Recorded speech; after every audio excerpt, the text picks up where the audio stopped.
Assalomu alaykum, hurmatli qarindoshlar. Bugun 2024-yil 2 ayninki 24-kuni biz hozir Gollandiyaniki siyosiy markazi bo'lgan Den Haag shahrida, ya'ni Den Haag shaharlik hukumat binosiniki oldida Xitoy tajovuzchilariga qarshi namoyish qilyapmiz.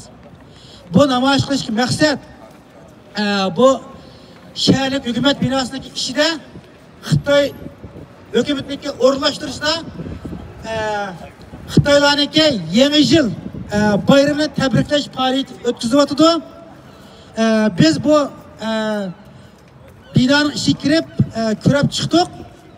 Bir eng diqqatimizni tortgan masalalarning birisi Uyg'urlarniki usul kiyim-kechaklarini Xitoylar o'zininki qizlarga kiydirib saxta Uyg'ur shaklida yasandırıp bugungi bu faoliyatda usul o'yinidagi usul o'yindan tang yana Uyg'urlar mushtaq bayashat yashayotdi deb o'zininki Sharq Turkistonda ep bo'lgan qirg'inchiligini jinoyatlarini yushirib dunyoga Uyg'urning baxtli nimasiga saxta bir ko'rinish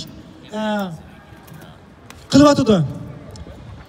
Shuning uchun biz bugun bu yerda Xitoy tajovuz hukumatiniki Sharq Turkistonda, Tibetda, Janubiy Mong'oliyada, Kantoniyada, Hong Kongda yapılgan qirg'inchiliklari, yapılgan jinoyatlarga qarshi biz bir saf turib namoyish qilyapmiz.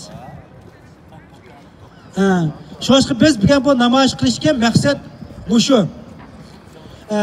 Biz yana davomli bunda faoliyatdan o'rlashtirib turibmiz. Bu dunyoning har qaysi jihatga Uyg'urlar Xitoyga chaqan bayram mezgillarida, Xitoylik faoliyat yapayotgan yerlarda chaqan bayramlarga qarshi, shunday Xitoyning shu davlatlarga sirib kirishiga qarshi namoyish yapgan bo'lsanglar, bek yaxshi bo'ladi. Xitoyni biz sharmanda qildik. Mana bu lozingga mana yozdik.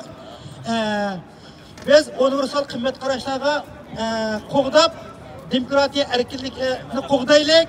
Xitoy hukumatiniki, qarqo'llariniki, g'arb davlatlariga, Gollandiyaga sirib kirishga qarshi turaylik deb lozinglarni yasatdik. Ya'ni Xitoyniki ep bergan bu nimalari, g'arb davlatlari ep ishbirlik bu jinoyatlarini dunyoga oshkorlash ham Xitoyniki uzun qo'llariniki g'arb davlatlariga sirib kirishniki oldirish uchun ham shu davlat ogohlantirish uchun biz bu namoyishni o'rlashtirdik.